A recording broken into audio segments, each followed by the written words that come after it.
Se me fai 3 semanas, el demonio me tentó,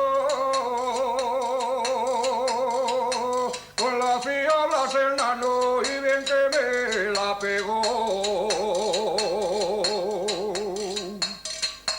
Ofrecióme tanto y cuanto, de hecho y era buena niña.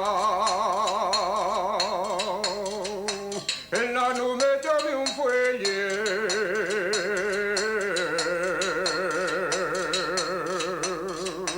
como el de una gaita vieja.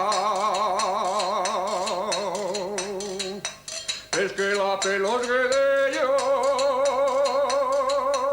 a mi suegro la llevé. Con mi suegro la Sofía, quédese con ella usted, que yo no soy tapaera de nadie sin dar de qué. Non soy a tornar en casa y una cabra saltariega. ¿Quién lo saben los vecinos? Que la topen peluquera. Y contestóme el mío suegro,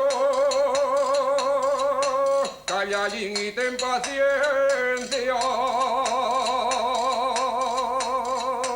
Lo mismo era su madre.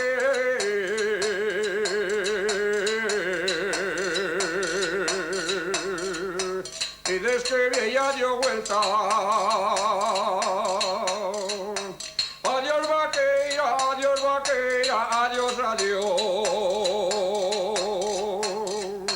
Adiós vaquera, que yo me voy.